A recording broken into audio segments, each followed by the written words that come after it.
in our industry, in the leader development space now, there's maybe an excessive focus on the leader themselves and not on the understanding and relationship that they have with their people.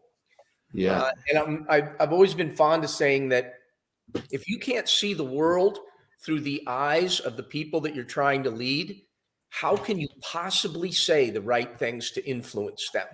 Yeah. And so it doesn't really matter what sort of personality you have as a leader.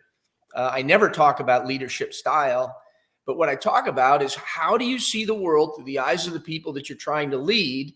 And when you do, it's obvious what you need to say to influence them. So that I think is really critical. It's also why it's commonly thought, and it's not always true, but commonly thought, that leaders who grew up in their industry or in their company tend to be successful and connected because they have seen that company from the perspective of the people that they're now leading. Yeah. Yeah, I think you're spot on. I nearly said self and situational awareness, and you're talking about situational awareness, and you're right. I mean, leadership is not and cannot be distinct from other people, and it relies on other people. And I think you said that when I said what are the biggest reasons why people don't become great leaders, and I think you said ego, that almost allowing yourself to be disconnected. And you know, companies, I think one of the great things about the internet is that it's forcing companies and therefore leadership teams to really pay attention not only to their employees, but also other stakeholders and the communities in which they serve, you know, and because they're much more transparent. And so I think, what do you think about that? Do you think that the internet, the technology, and the fact that we're, you know, it's harder for leaders to hide in their own arrogance? What do you think about that?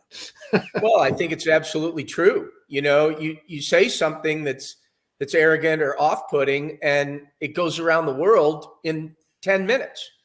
And so I think it is a challenge, but it's also an opportunity because of your ability to communicate with people, and to sort of, I don't want to say stalk, but to listen to what other people are saying.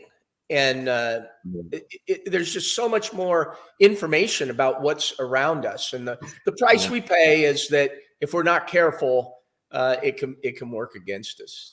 Yeah, we hit on something here, and I want to expand on it.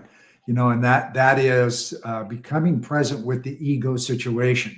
You know, ego plays a lot of different things. You know, and as humans, that ego gets bigger and bigger as you get more and more and more success. The tragedy is when you disconnect from where you've been and you start to believe the ego is true. No wins there. You know, it's just a matter of time. You know, you get fired from your company, or they make a change, or they do whatever they're doing. And that trust that we were talking about earlier, where, you know, an employee is not going to walk up to an egoic boss and ask for some consult. They're not going to do it. They don't trust the response from that guy. So I think ego is really relevant at this point.